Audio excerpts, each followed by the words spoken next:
Hey, remember folks, at the top of the show, remember about 10 minutes ago, I talked about how great our downtown Hamilton core is doing with the opening of TD Coliseum, and Sir Paul McCartney himself was in our great city. Well, who else but Lou Frapporti from Gowling WLG to come in and talk about not just what Sir Paul was doing on Friday night, but what our downtown core is starting to look like. Lou, great to see you. You're still riding off your high of Friday night. Take us through your experience and what you saw leading up to and during the concert. Thanks, Mike. It's been an eventful week. I'm still buzzing from the concert and McCartney's performance, which was spectacular. But the night was a milestone in a very long journey, as you know. So many of us have been at this now for several years, and we're looking forward to all that's going to come as a consequence of that concert and the event itself. But we have to take a moment to appreciate the success of that night, what it brought to the community, the energy and dynamism it brought to the community. It was remarkable, and if I may, I walked around, my wife and I were on Hess Street for a period of time looking to find a restaurant before the concert, could not find a place. Didn't make reservations. Foolishly. The walk down was phenomenal. So many people on the street activating the core, which we haven't really experienced that much of in recent years. Yeah. And so it was an exciting moment for everyone involved. There's a vibe, there's an energy, and I know the Coliseum is step one. Because I think we're both not blind to the fact that a lot more work still needs to be done in and around the downtown core. Would you agree with that statement? I would, and in fact, the Coliseum is a milestone, and of course there are also enhancements that are coming to the Convention Center and First Ontario Place, and a great deal of dialogue among the stakeholders who are in the core around where to go from here. But it's important to realize that we're nowhere near out of the woods, in part because commercial occupancy and tenancy in the core are actually down, not up. There is a concern on the part of many major employers who have left the downtown core that it's unsafe, or certainly not safe enough. And so this is a step in creating confidence that it's an environment in which you can do business and people can come and experience the core safely. But there's an enormous amount of work to be done in building on this moment and the partnerships that we've created to advance the project through the Commons and other initiatives that are ahead of us. Obviously, a collaboration with the Hamilton Police Services regarding what you're looking at doing to keep things safe. You mentioned the Commons. You also are having a new downtown entertainment district, BIA, if you will. That alone should also help with the growth and some of the decision making for that area. We hope. None of that is firmly baked. These are conversations that are happening in the community with stakeholders, business leaders, and others. Right. And it's important for me to communicate, because it's been the subject of some press and media, that the stakeholders that are part of these conversations also involve our social enterprises and charities, not-for-profits, that are part of the community. We are focused on the reality that this isn't about pushing anyone out of the core, it's about welcoming people into the core.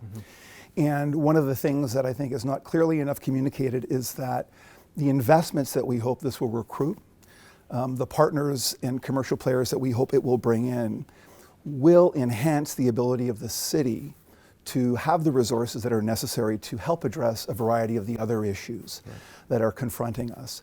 And there's an insight there I think that's critically important to understand. These problems that we're facing require everyone to collaborate with each other in order to be resolved.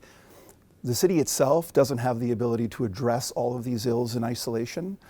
It requires our post-secondary institutions, the charities and not-for-profits that I talked about, our private sector partners, police services and others, to talk frequently, to plan together.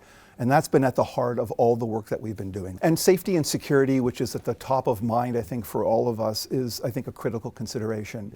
And in part because, urbanists refer to this as the broken window theory, and that is that if there is vandalism or garbage or things that feel unsafe, it propagates more of the same. It makes people feel as if they shouldn't be there. We need to clean that up as a precondition to incenting the investments that's required to generate the economic impacts that result in the ability to resource our marginalized communities. It's one part of a very broad conversation that I think obviously will be very important as we head into an election year. and one that we're hoping to have a strong voice in. As being a face of HUPEG, you will get people coming up to you and saying, yeah, Lou, but what about this? What about that? But I also know you're focused on the future. What would the next step or two be? What is your vision for what's kind of happening next in the downtown core? It's a great question, Mike. There's a formal part of the plan in terms of next steps around the facilities, the renovations to the convention center, and the First Ontario Performance Hall obviously will be completed soon. We're going to continue conversations with stakeholders in the community around creating an entertainment district BIA, but it's not guaranteed that that's going to happen. We're looking to, irrespective of whether the BIA happens, to put a framework in place to continue to have the conversations with key stakeholders, like our charities and not-for-profits, businesses, police services, and others, that will allow us to make the improvements that are necessary to build on this milestone. I don't want to not note the fact that that McCartney concert was a pivotal moment in the history of downtown revitalization, but it's a first chapter. It's certainly not the concluding chapter of our work. We have to remember that the activity around the Coliseum is a catalyst that also brings attention and we hope attendance and interest in our other core cultural institutions like Theatre Aquarius and the Hamilton Philharmonic and the Art Gallery of Hamilton. This thing is a magnet that will bring in and help to sustain those other organizations that are so key and important to our community, and we hope in our work to really build on the momentum that this has created for us.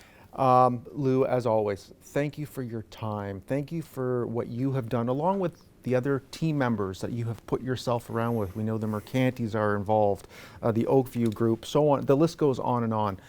It's remarkable, and reading what you wrote excited me. I haven't been down there yet. We're going for Brad Paisley. We're going December 12th to see Brad Paisley, so looking forward to that. Final word to our viewers out there about the experience that they can expect when they head down for their first time. What to expect?